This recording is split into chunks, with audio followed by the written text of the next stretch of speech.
Hoy vamos a hablar y a predicar sobre esos acontecimientos en la cruz y la semana que viene empezaremos a predicar de la resurrección del Señor. Bien hermoso, bien hermoso. Gloria a Dios por todo ello, por todo ello. Así que hoy el tema que nos acompaña lo hemos llamado Muerte y Resurrección del Siervo Sufriente. Así lo hemos llamado. Y si la semana pasada estábamos en un texto bien especial, Juan 17, pues esta semana también nos va a acompañar un texto que es una maravilla. Bueno, la verdad que para mí, queridos hermanos, queridos amigos, cualquier texto de la Biblia es una maravilla. Espero que para ti también. Pero es verdad que uno se encuentra a veces con pasajes como que le golpean mucho más, ¿no? Y que le tocan más el corazón. Juan 17 es uno de mis preferidos, que predicamos la semana pasada y estoy muy contento porque esta serie de prédicas la hace nuestro pastor Juan Zúñiga y se predica en todas las iglesias de Vida y Familia, pero hasta ahora todos los textos que va escogiendo, a la verdad, me tocan mucho el corazón. Entonces hoy vamos a tomar como base Isaías. Miren, esto también es importante. Siempre en Semana Santa predicamos de la cruz del Señor y nos vamos a los evangelios en el Nuevo Testamento que relatan, ¿no?, la crucifixión de nuestro Señor. Y está bien, no es que esté mal. Pero hoy nos estamos remontando como 700 años atrás. ¡Wow! 690 más o menos 700 años que se data que el profeta Isaías empezó a escribir. Nos vamos 600 años atrás para narrar algo que sucedió mucho más en el futuro, como digo. Se dice de Isaías que es como si fuera el Evangelio del Nuevo Testamento, porque nadie como Isaías señaló la figura de nuestro Señor Jesús. Pero vamos a verlo juntos. ¿Por qué no nos ponemos en pie? Vamos a leer la palabra del Señor. Vamos a ir al libro de Isaías. Vamos a tomarlo en el capítulo 52 para leer solo 3 versículos, del 13 al 15, y luego vamos a leer completo Isaías 53. No se asusten que son poquitos versículos. Y además leer la palabra del Señor siempre es una bendición muy grande. Isaías 52, del 13 al 15. Vamos a empezar ahí. Dice así la palabra de nuestro Señor. He aquí que mi siervo será prosperado, será engrandecido y exaltado, y será puesto muy en alto. Como se asombraron de ti muchos, de tal manera fue desfigurado de los hombres su parecer, y su hermosura más que la de los hijos de los hombres. Así asombrará él a muchas naciones. Los reyes cerrarán ante él la boca, porque verán lo que nunca les fue contado y entenderán lo que jamás habían oído. Ahora nos pasamos al capítulo 53. ¿Quién ha creído nuestro anuncio? ¿Y sobre quién se ha manifestado el brazo de Jehová? Subirá cual renuevo delante de él, y como raíz de tierra seca, no hay parecer en él, ni hermosura. Le veremos, mas sin atractivo para que le deseemos. Despreciado y desechado entre los hombres, varón de dolores, experimentado en quebranto, y como que escondimos de él el rostro, fue menospreciado, y no lo estimamos. Versículo 4. Ciertamente llevó él nuestras enfermedades y sufrió nuestros dolores, y nosotros le tuvimos por azotado, por herido de Dios y abatido. Mas él herido fue por nuestras rebeliones, molido por nuestros pecados. El castigo de nuestra paz fue sobre él, y por su llaga fuimos nosotros curados. Todos nosotros nos descarriamos como ovejas, cada cual se apartó por su camino, mas Jehová cargó en él el pecado de todos nosotros. Angustiado él y afligido, no abrió su boca. Como cordero fue llevado al matadero, y como oveja delante de sus trasquiladores enmudeció, y no abrió su boca. Por cárcel y por juicio fue quitado. ¿Y su generación quién la contará? Porque fue cortado de la tierra de los vivientes, y por la rebelión de mi pueblo fue herido. Versículo 9. Y se dispuso con los impíos su sepultura, mas con los ricos fue en su muerte, aunque nunca hizo maldad, ni hubo engaño en su boca. Con todo eso, Jehová quiso quebrantarlo, sujetándole a padecimiento. Cuando haya puesto su vida en expiación por el pecado, verá linaje, vivirá por largos días, y la voluntad de Jehová será en su mano prosperada. Verá el fruto de la aflicción de su alma, y quedará satisfecho por su conocimiento. Justificará a mi siervo justo a muchos y llevará las iniquidades de ellos. Por tanto, yo le daré parte con los grandes y con los fuertes repartirá despojos, por cuanto derramó su vida hasta la muerte y fue contado con los pecadores, habiendo él llevado el pecado de muchos y orado por los transgresores. Vamos, así como estamos, a orar, y te pido que dejes tu Biblia abierta porque vamos a volver a estos versículos con frecuencia. Oremos. Señor Dios Padre Todopoderoso, una vez más te damos a ti la gloria y la honra. Gracias, Señor. Gracias por la Escritura, gracias, Señor, por tus profetas. Gracias, Señor, porque todos ellos apuntaron y señalaron a nuestro Señor Jesucristo. Gracias, Señor, por su obra en la cruz. Gracias por su entrega, por su amor. Gracias, Padre Santo, porque gracias a ese grande amor es que nosotros hoy estamos aquí. Gracias, Señor, porque Él es el autor y consumador de nuestra fe y por lo tanto es también, Señor, el Padre, la cabeza de la iglesia, Señor. Gracias por reunirnos. Como ahora cantábamos, Señor, somos iglesia. Gracias a ese grande amor y esfuerzo de nuestro Señor. Padre, te suplico, te pido, te ruego que seas tú hoy hablándonos, Señor. Padre Santo, Señor, no hemos venido solamente a congregarnos, a reunirnos. Hemos venido, Señor, a hacerlo en tu nombre, y en tu nombre hay poder. Así que, Señor, que ese poder tuyo descienda hoy una vez más, Señor. Háblanos, tócanos, ministranos, confróntanos. Aquí, a los que estamos, pero también, Señor, a los que nos oyen en el lugar donde estén, porque, Señor, tú eres todopoderoso. Tú eres omnipresente, Señor. Obra, pues, en los corazones de tu pueblo, de tu iglesia. Obra, pues, Señor, en aquellos que te buscan y que tienen sed y hambre de ti. Gracias, Señor, en el nombre de Jesús. Amén. Amén. Sentémonos. Sentémonos. Bueno, wow, tremendo capítulo, este capítulo 53 de Isaías. Qué maravilla. Miren, los profetas, en su mayoría, es verdad que a veces hablaron del juicio de Dios en momentos puntuales a los reyes, por ejemplo, en el tiempo en que ellos vivían, a ciertas ciudades, a ciertos comportamientos del pueblo. Es verdad que hicieron eso. Pero básicamente y principalmente ellos anunciaban y hablaban de dos cosas: de los sufrimientos del Mesías que habría de venir y de la gloria que habría de seguir a eso. A eso anunciaban los profetas, al Hijo de Dios viviente, al que habría de venir.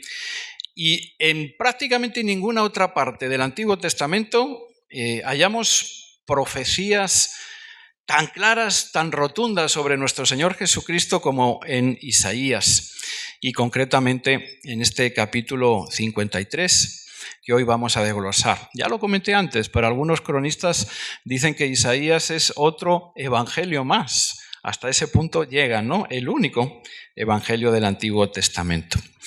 Isaías le consideramos uno de nuestros profetas mayores, ¿no? Es el libro más extenso de los profetas, y dentro de los propios judíos Isaías era realmente tenido en alto, en grande estima, ¿no? Era bien seguido por los judíos. A día de hoy todavía se le recita y se le lee. Es curioso que ciertos capítulos y profecías mesiánicas hoy en día que incomodan a los judíos porque son tan evidentes como este texto, los dejan un poquito de lado, pero Isaías sigue siendo muy respetado por todos ellos. Y sin embargo, muchos judíos que leían a Isaías como nosotros y lo estudiaban, lo sabían hasta de memoria, no supieron ver que Jesucristo, Jesús de Nazaret, era el Señor, era el Mesías anunciado. Sin embargo, a pesar de eso, está en las Escrituras, ¿no es verdad? Juan nos lo recuerda: a lo suyo vino, pero los suyos no le recibieron ni le creyeron. Eso nos dice Juan. El propio Jesucristo les diría muchas veces a los fariseos y les confrontaría. Una de ellas fue bien claro: mirad bien las Escrituras. Se estaba refiriendo incluso a este libro y a este pasaje de Isaías. Mirad bien en ellas, estudiarlas, porque a vosotros os parece que en ellas tenéis la vida eterna, pero en realidad hablan de mí. hablan de mí, os anuncian mi llegada, mi venida. Aún encontramos que Jesús inició su ministerio público, al menos en Nazaret, en su ciudad, entrando en una sinagoga. Y entrando en una sinagoga, como tenían costumbre de leer las Escrituras y orar, él se fue adelante y tomó el rollo de escritura ¿de quién? Pues de Isaías. Y abrió el libro de Isaías por el capítulo 61 y leyó lo siguiente, escuchen. El Espíritu del Señor está sobre mí, por cuanto me ha ungido para dar buenas nuevas a los pobres. Me ha enviado a sanar a los quebrantados de corazón, a pregonar libertad a los cautivos y vista a los ciegos, a poner en libertad a los oprimidos, a predicar el año agradable del Señor. Y dice la Escritura que en Lucas, enrollando el pergamino, lo dejó y se fue a sentar ante la mirada atónita de todos. Qué grande hubiera sido estar allí. Y el Señor les dijo algo tremendo cuando todos tenían la vista clavada en Él. Les dijo, hoy se ha cumplido esta Escritura delante de vosotros. Gloria a Dios, Jesús de Nazaret, Jesucristo, era y es el Mesías anunciado y profetizado, el esperado. Y este texto de Isaías, 690, 700 años antes, nos lo revela y nos lo muestra. Y ya está hablando de su sufrimiento en la cruz. Ya está hablando de su sufrimiento en la cruz, pero también de su resurrección, de su levantamiento. Muchos no lo vieron y no lo entendieron. Y hoy en día, en medio de incluso estas celebraciones de la Pascua judía, de la Semana Santa, muchos continúan sin verlo y sin entenderlo. Algunos, pues, ajenos a la persona y al mensaje de Jesucristo porque no creen en Dios y no quieren saber nada de Él. Otros porque están siguiendo otros dioses, falsos dioses. Tal vez otros que sí que quieren acercarse a Dios, pero que no lo hacen a través de la única puerta y camino al Padre, que es Jesucristo, sino que andan distraídos, confundidos, tal vez incluso más en estas fechas, con los cientos de mediadores y de ritos que hemos levantado los hombres. Y tal vez haya otros que, aunque sí que tienen claro que Jesús de Nazaret es el Mesías, es el Señor, ahora lo hemos cantado, ¿no? Somos iglesia, Cristo eres Dios. Otros que tal vez sí que lo tienen claro, pues no terminan de ponerlo en el primer lugar de sus corazones y de sus vidas. No terminan de rendirse y de entregarse a Él por completo. Bueno, para todos ellos y para todos nosotros, viene bien estas palabras de Isaías como portavoz del único y verdadero Dios. Así que Isaías comienza en esos primeros versículos del capítulo 53 hablándonos de el siervo sufriente, del siervo de Dios. Dice así, ¿quién ha creído nuestro mensaje? ¿Y a quién se le ha revelado el poder del Señor? Creció en su presencia como vástago tierno, como raíz de tierra seca. No había en él belleza ni majestad alguna. Su aspecto no era atractivo y nada de su apariencia le hacía deseable. Despreciado y rechazado por los hombres, varón de dolores, hecho para el sufrimiento. Todos evitaban mirarlo, fue despreciado y no lo estimamos. Tremenda manera de comenzar, ¿no es verdad? Qué duro, pero qué real y qué veraz. Porque Jesucristo, cuando estuvo aquí entre nosotros, Él dijo, no he venido para ser servido, sino a servir y a entregar mi vida en rescate por muchos. Aquellos judíos esperaban al hijo de David y con los estereotipos que se habían hecho, pues tiene que ser un poderoso rey, nacido y criado en alta cuna, rodeado de gran esplendor, con un gran séquito que le siga y que le adore, con riqueza, con belleza. Pero sabemos que Jesús no vino así al mundo, ¿no es verdad? Él nació en un pesebre, se crió en un hogar modesto y humilde y no tuvo séquito sino un puñado de discípulos, hombres y mujeres en su mayoría tan humildes o más que él, incluso pecadores, marginados, rechazados por la sociedad, curiosamente, como también nos recuerda aquí Isaías, rechazado era y marginado Jesucristo. Sin embargo, no hubo nadie, no lo habrá, con tal riqueza, belleza, poderío y majestad que nuestro Señor Jesús. No lo hubo ni lo habrá. Solo que aquellos, como ahora nosotros también, necesitaban ver con los ojos espirituales, no con los carnales. El apóstol dice a los romanos, porque los que son de la carne piensan en las cosas de la carne, pero los que son del Espíritu, en las cosas del Espíritu.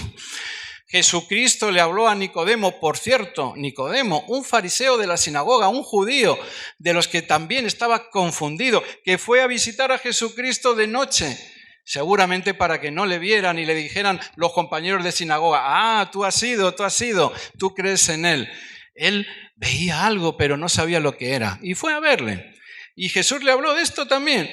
Jesús le dijo, de cierto te digo, que el que no naciere del agua y del Espíritu no puede entrar en el reino de Dios, porque lo que es nacido de la carne, carne es, y lo que es nacido del Espíritu, Espíritu es.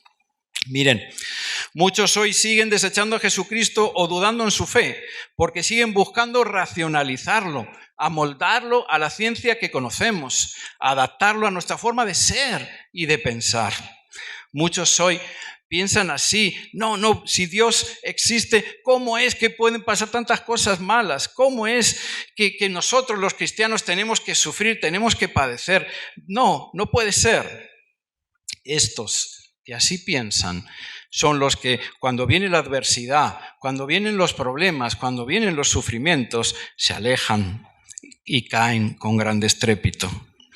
Sin embargo, Jesús le diría a la mujer samaritana, Dios es espíritu, y los que le adoran en espíritu y en verdad es necesario que le adoren. Erramos cuando intentamos acercarnos a Cristo limitándolo a nuestra corta mente o a nuestro duro y engañoso corazón. La grandeza y majestuosidad de Jesucristo no se manifestaba en su apariencia externa, sino en lo que decía y en lo que hacía. Ya de niño maravillaba en el templo a todos los doctores de la ley, lo tenemos ahí en las Escrituras, y nadie hizo ni hará tantas señales, prodigios, curaciones y milagros como él. Jesucristo llegaría a decir a aquellos discípulos, si no creéis a mis palabras, creed a las señales que hago,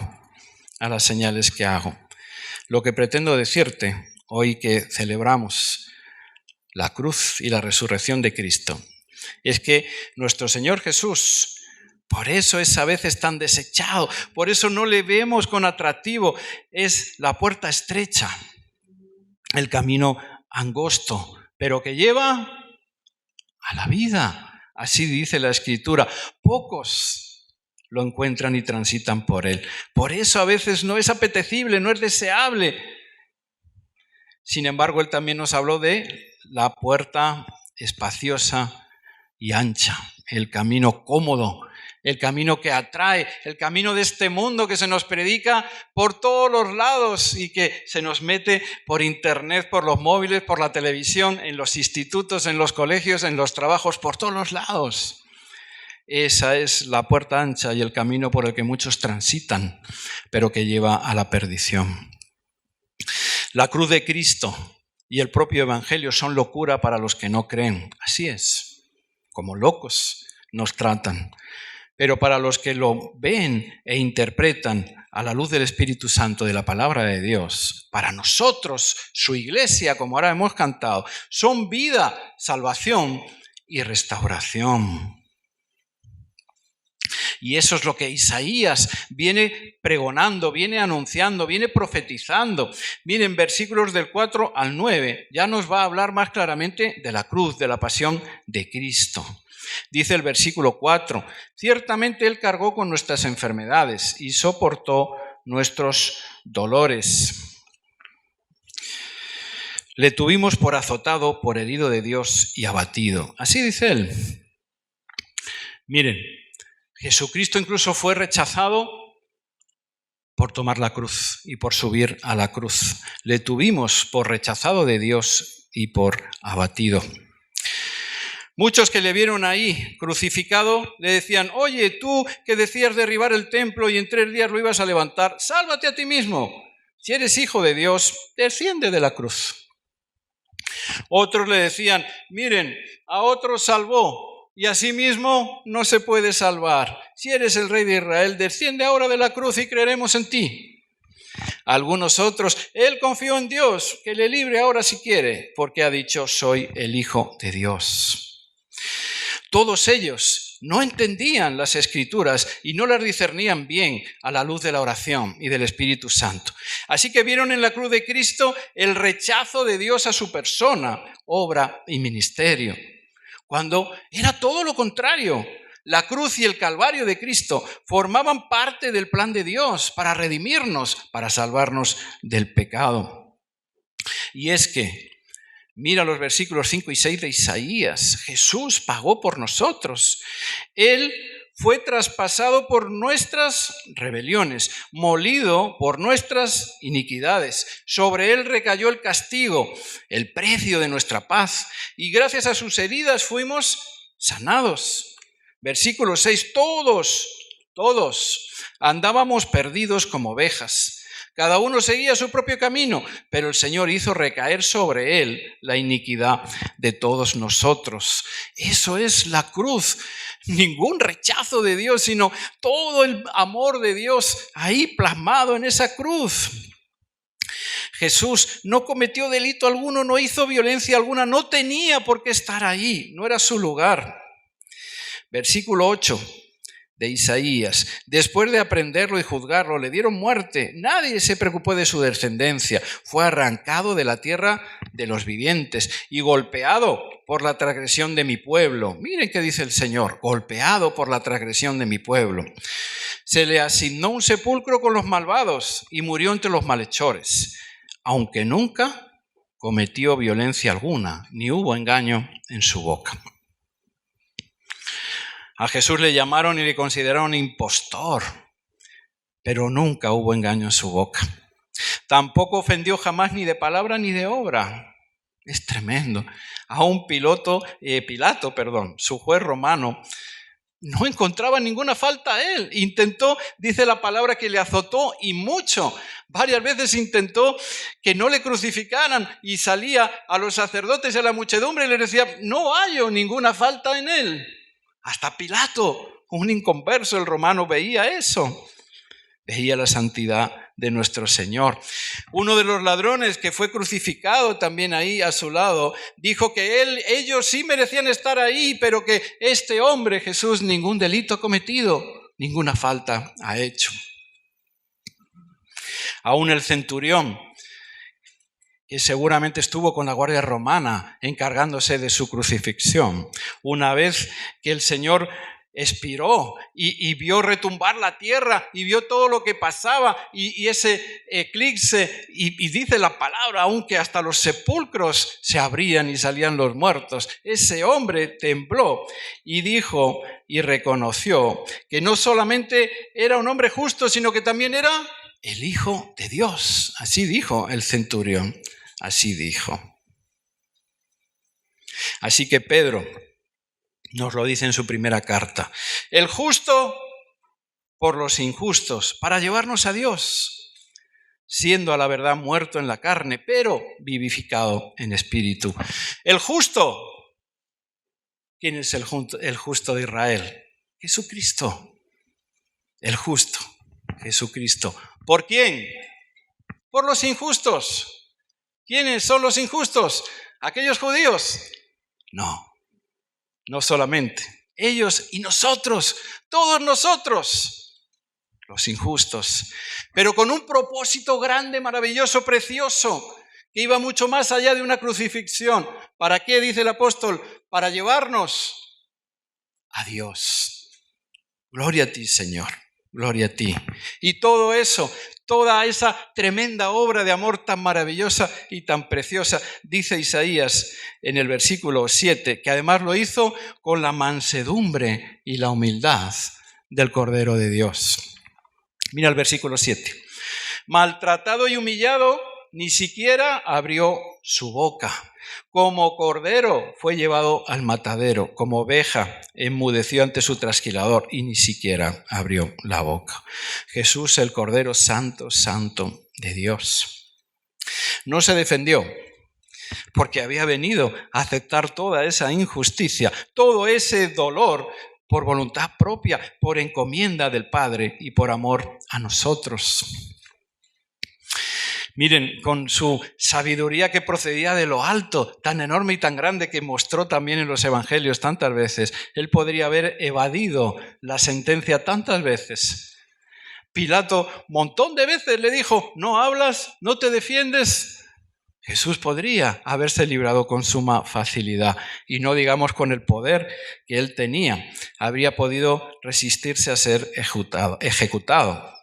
Pero estaba escrito, lo estamos leyendo en Isaías, era la voluntad de Dios, era su propia voluntad, que era necesario que el Mesías padeciese y se entregase con todos estos dolores por causa nuestra, por causa nuestra. Recuerden cuando Pedro le cortó la oreja al siervo de Caifás, Jesucristo iba a ser arrestado. ¿Recuerden lo que sucedió? Jesús le regañó, oye, Pedro, vuelve tu espada a su lugar, porque todos los que tomen la espada, a espada perecerán. ¿Acaso crees que no puedo yo ahora orar al Padre y que Él me daría más de 12 legiones de ángeles? Jesús no necesitaba defensa de nadie. Pero ¿cómo entonces se cumplirían las Escrituras? Dijo él, de que es necesario que así pase, que así pase. Jesús se entregó voluntariamente. Jesucristo, el siervo sufriente anunciado, profetizado por Isaías, había venido a este mundo para esto, para entregarse en rescate por todos nosotros, por todos nosotros. Mira Juan 10, es palabra de Jesús. Por eso me ama el Padre, porque yo pongo mi vida para volverla a tomar. Nadie me la quita, sino que yo de mí mismo la pongo. Tengo poder para ponerla y tengo poder para volverla a tomar. Este mandamiento recibí de mi Padre. Gloria a Dios, Señor. Gracias, Padre Santo, por tu grande amor para con nosotros. Miren, la cruz de Cristo solamente se puede entender en que Jesucristo se sometió a ella voluntariamente, en cumplimiento de la voluntad de Dios y para la salvación de una humanidad perdida como ovejas sin pastor. Así que donde algunos ven muerte, destrucción, vergüenza y condena en esa cruz, nosotros los cristianos vemos vida eterna, salvación, buenas nuevas, perdón, restauración. Gloria a ti, Señor. Gloria a ti. Termina Isaías con los versículos que van del 10 al 12. Con los versículos que van del 10 al 12. Y lo hace de alguna manera hablando de la gloria del siervo, de su gran premio, de su recompensa. Y dice así, con todo eso, Jehová quiso quebrantarlo, sujetándole a padecimiento. Cuando haya puesto su vida en expiación por el pecado, verá linaje, vivirá por largos días, y la voluntad de Jehová será en su mano prosperada.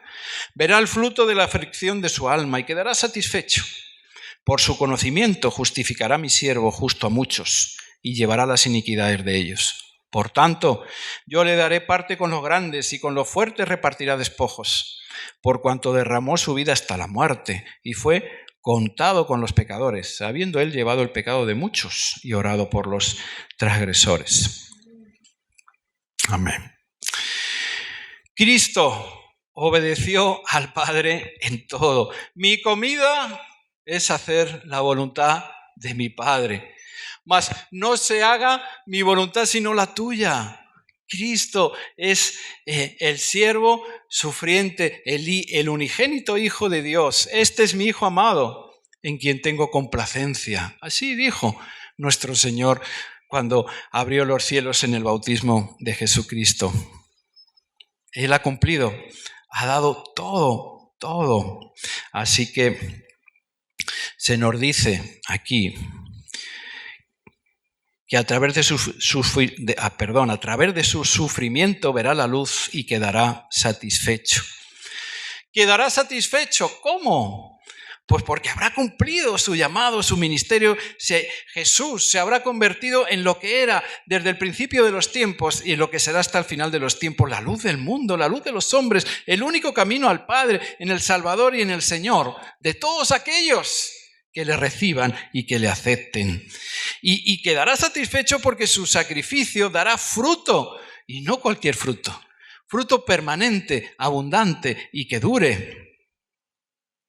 Porque, como dice Isaías, por su conocimiento y su padecimiento, muchos serán justificados y Él cargará con sus pecados. Ese muchos es el todos. Nosotros, tú y yo, si hemos aceptado al Señor, hemos sido justificados por el padecimiento y el sufrimiento de Jesús. Tendrá y verá una larga descendencia. Esto es hermoso, porque somos iglesia, lo hemos cantado todos nosotros, su iglesia, sus discípulos, los santos, los apartados. Somos la descendencia de Jesucristo, somos la descendencia de esa tremenda obra de amor en la cruz, de su resurrección. Consumado es, con razón, dijo Jesús en esa cruz, justo antes de entregar su vida corpórea a Dios. Él verá la luz. Dice Isaías, por supuesto, porque Cristo resucitó al tercer día, gloria a Dios, también como estaba escrito y profetizado y dicho por Él mismo. Él mismo llegó a decir a todos estos fariseos y saduceos, esta generación malvada demanda señal. Y déjame decirte que a veces nosotros en nuestra relación con el Señor también le demandamos más señales. Y le demandamos más cosas. Esta generación malvada demanda señal. Pero señal no le será dada, sino la del profeta Jonás. Y Jesús está hablando de él. Como Jonás salió de la boca de la ballena, Jesús saldría del sepulcro también al tercer día y resucitaría. ¿Qué más señal necesitamos? Jesús había hecho prácticamente de todo, hermanos.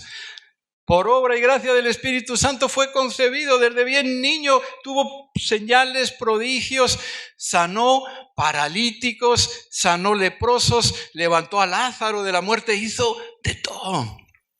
Pero la señal, si faltaba alguna, del todo, fue la resurrección de Cristo. La tumba está vacía, lo hemos cantado, ¿no es verdad? Somos iglesia, somos nación. Y nuestra bandera es la cruz de Jesús. La tumba está vacía. Gloria a Dios, gloria a Dios. Leímos en Juan 17 la semana pasada las palabras de Jesús al Padre. Se estaba preparando para todo esto. Yo te he glorificado en la tierra. He acabado la obra que me diste que hiciese. Ahora pues, Padre, glorifícame tú al lado tuyo con aquella gloria que tuve contigo antes que el mundo fuese. El Señor ha sido glorificado en su sacrificio. El Señor ha sido levantado. El Señor está a la diestra del Padre. Y así como el Señor ha glorificado al Padre, así también el Padre glorificó al Hijo. Termino con las palabras de Pablo a Filipenses. Pablo, que fue uno de los que no creyeron, fariseo de fariseos. Pablo, que fue uno de los que persiguió a Cristo. Pero Pablo, que fue uno de los que le vio en espíritu y le aceptó y pasó a ser una nueva criatura, una nueva persona, el apóstol de los gentiles. Él escribe así a los filipenses: por lo cual Dios también le exaltó hasta lo sumo y le dio un nombre que es sobre todo nombre, para que en el nombre de Jesús se doble toda rodilla de los que están en los cielos y en la tierra y debajo de la tierra, y toda lengua confiese que Jesucristo es el Señor, para gloria de Dios Padre. Gloria a Dios. Inclina tu rostro. Vamos a orar.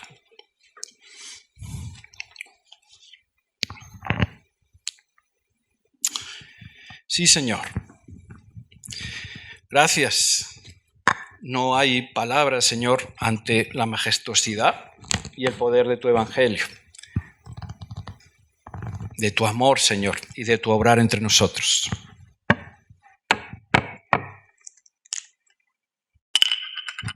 Gracias, Señor.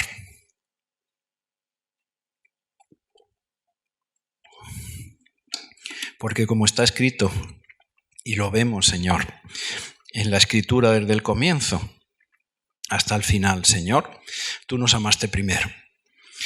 Gracias, Señor, porque eres tú quien nos ha llamado, Señor. Eres tú quien ha venido a rescatarnos. Eres tú, Señor, quien se ha entregado voluntariamente en esa cruz.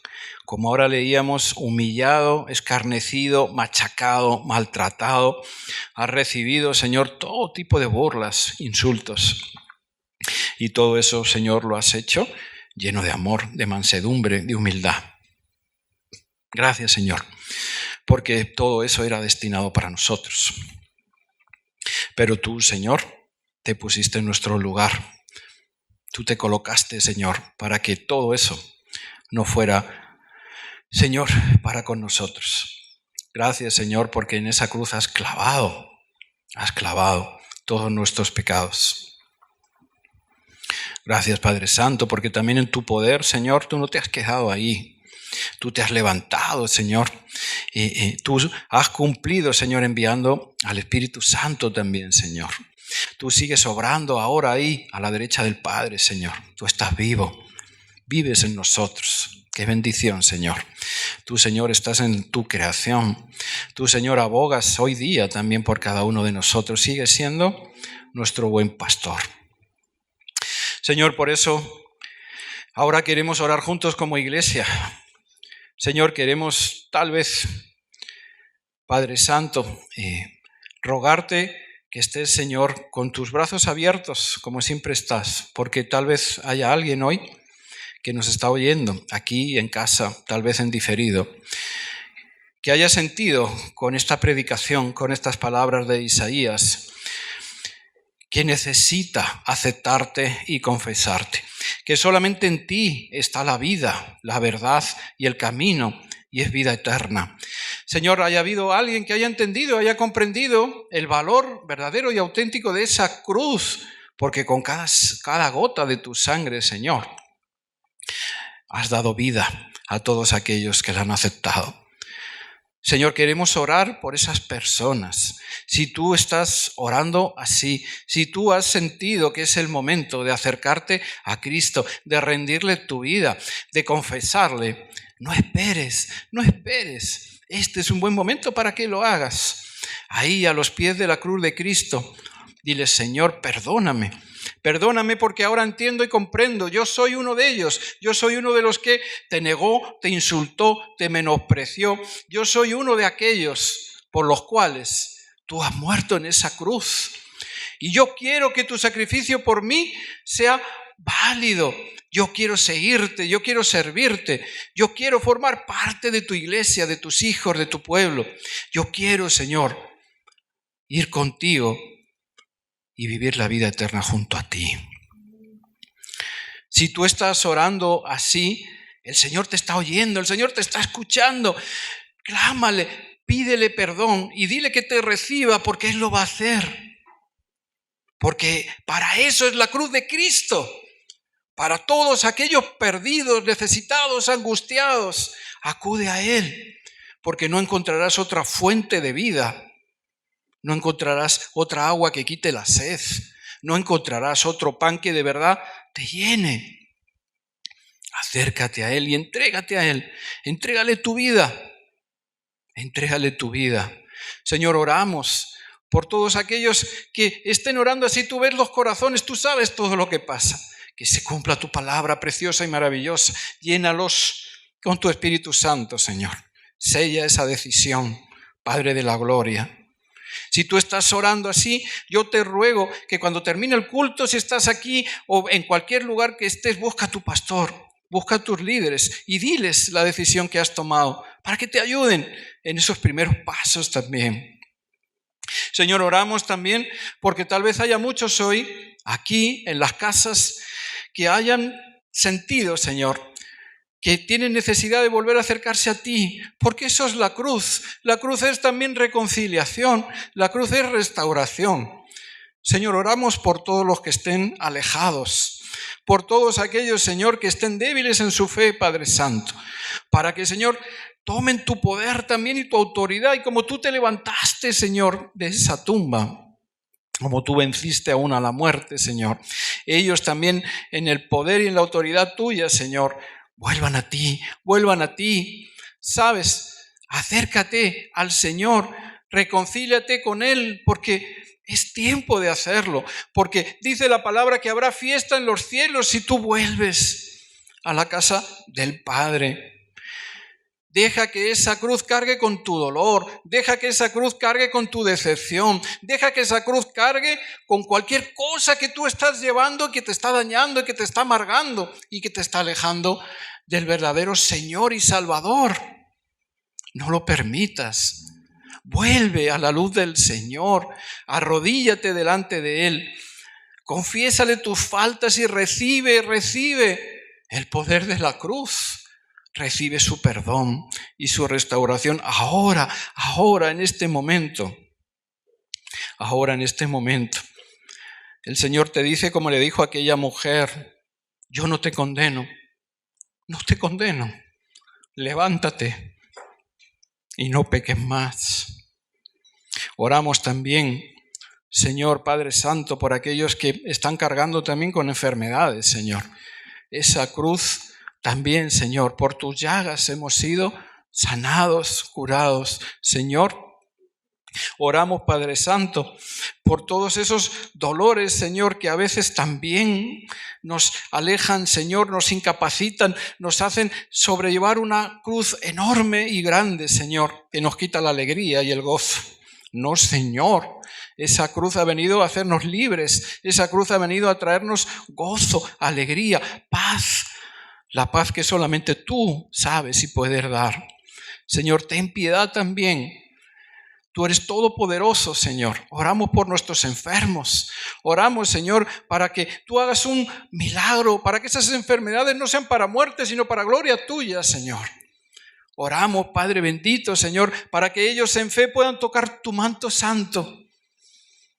Oramos, Señor, porque tú eres el mismo ayer, hoy y siempre. Y tu amor prevalece, Señor.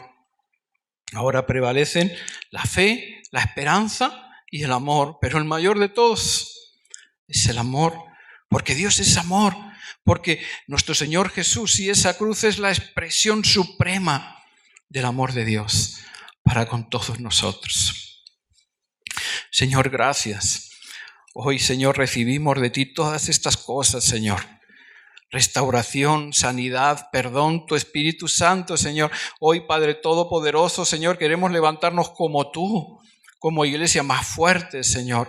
Queremos, Padre Santo, confesarte. Queremos, Señor, entregarte lo mejor de nuestras vidas, Señor. Aleluya, Padre de la gloria. Bendito seas y alabado sea tu nombre por siempre, Señor. Amén, Padre Santo. Amén.